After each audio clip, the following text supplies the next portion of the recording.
Huddart here. I help you really live your soul-aligned life without decades of therapy by healing your subtle body, understanding energetic communication, and natural health.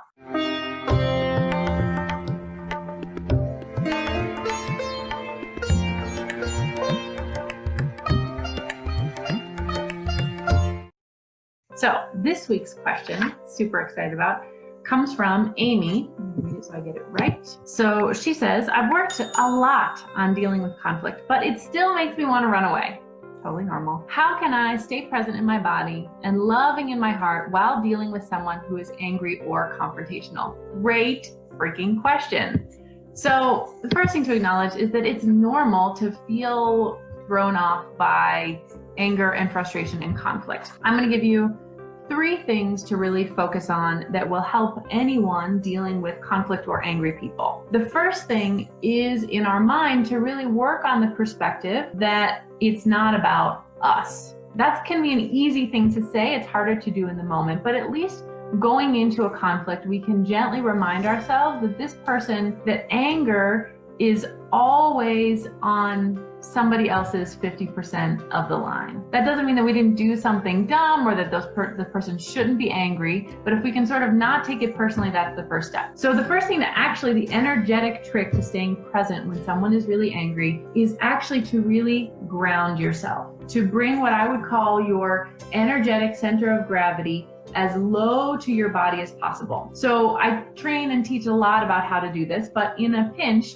what you can do is imagine that your eyeballs or your awareness is really coming down into the hips. You want to feel your feet on the floor. You might want to even bend your knees a little bit. You may even want to just, with your hands, touch your waist or put your hands towards your, rest them on your thighs so that you're really grounded in the body. The next step, the extra credit version of that, is really to get very low and imagine that your energy is almost going into the earth and going out, and might even go out to underneath the other person to support them. This will actually energetically help bring people down. It's really fun when we practice this in our in-person workshop because we practice sort of like acting angry and having an angry face and yelling at each other, and people really practice doing this, and you'll be surprised at how quickly you can diffuse someone who's really quite angry.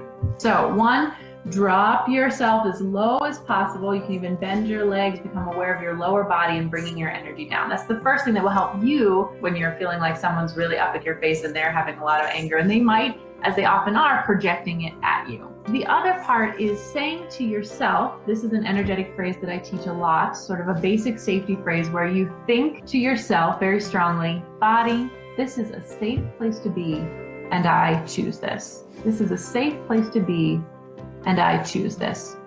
Because part of why we get upset when other people are upset is because our body is perceiving it as some threat, which is normal because often the person is saying, this is your fault, and it is very threatening. So we stay in our bubble, we kind of pull our energy back, we bring our energy down to the low body, and this should help if you start to practice these techniques to feel more grounded either when, even when other people seem angry or frustrated with you. Another little tip is in your heart to really hold the thought of, I'm really curious why this person is suffering right now.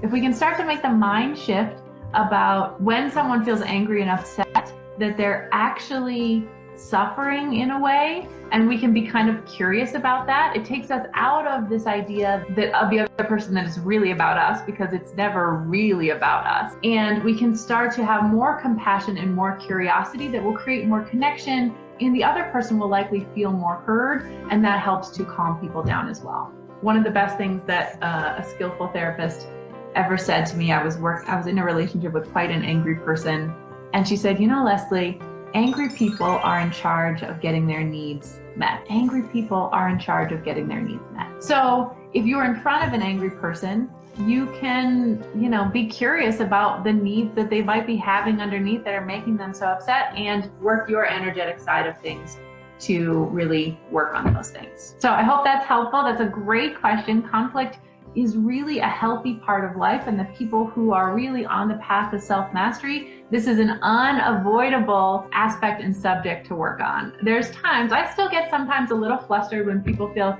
angry or upset, but more and more, the more I've been able to turn towards this, the more I can get excited about it. So I hope that helps, and I will see you for our next question.